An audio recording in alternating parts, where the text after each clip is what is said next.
ఈరోజు ఏంటంటే కిలోలు ఉన్నాయి 6 కిలోలు. అవి ఏం చేస్తున్నానంటే చింతకాయలు ఉన్నాయి ఫ్రిడ్జ్లో, ఉడకబెట్టి చేపలు చింతకాయ పులుపు వేసి వండుతున్నాను ఈరోజు. ముందుగా తాసు పొయ్యి మీద పెట్టుకోండి. అది వేడి అయ్యాక 2 డొక్కుల నూనె,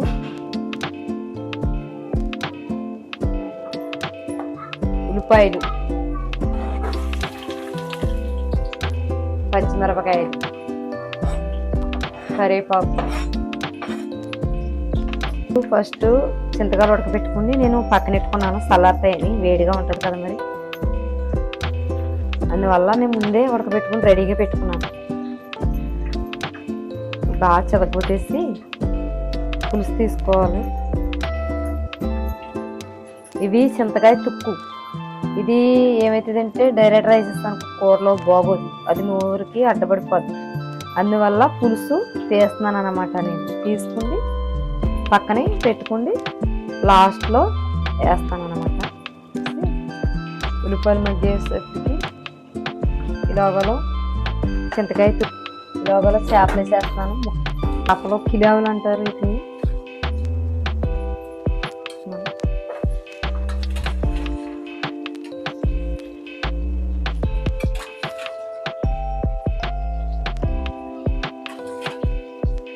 తర్వాత సరిపడగా ఉప్పు, సరిపడగా కారం, మనకి ఎంత కావాలంటే అంత. మనకి ఉప్పు కారం మనం ఎంత కావాలనుకుంటే, మనకి టేస్ట్ ఎంతగా కావాలి, కారంగా కావాలా సమానంగా కావాలన్నది దాన్ని బట్టి వేసుకోవాలన్నమాట.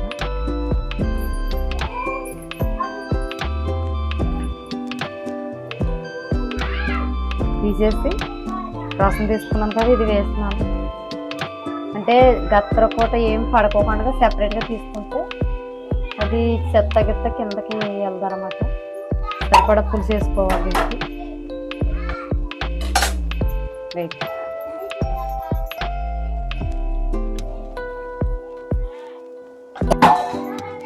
ఇది గరిటెతో తిప్పేస్తే ఇరిగిపోతాయని చేపలు నేను తీసి ఇలా తిప్పుతున్నాను. ఎరగ చేపలతో ఉంటే కలవు, లేకపోతే గరిటె తీసుకెళ్ళితే ఇరిగిపోతాయి. గరిటె పెడితే పీస్ పీస్ కింద అయిపోద్ది.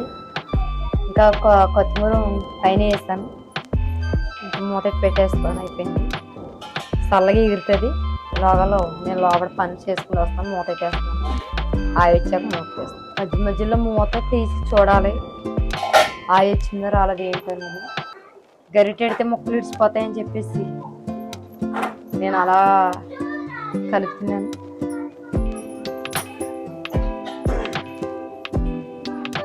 చిన్న మంట మీద పెడితే చల్లగా ఉడుతుంది, లోలో ఉడుతుంది. నేను పని చేసుకుంటాను.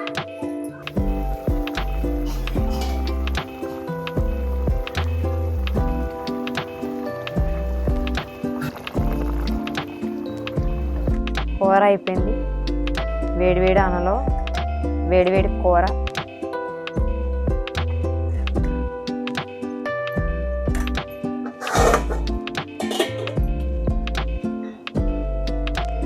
ఫస్ట్ ముద్ద పెట్టుకుంటాను.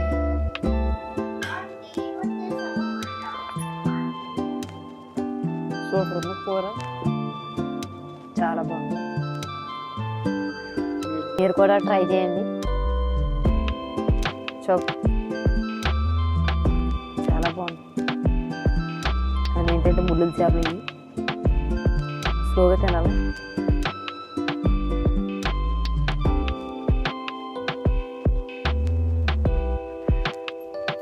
సూపర్ ఉంది టేస్ట్. మా అమ్మ చింతకాయ పులుపు అంటే చాలా ఇష్టం.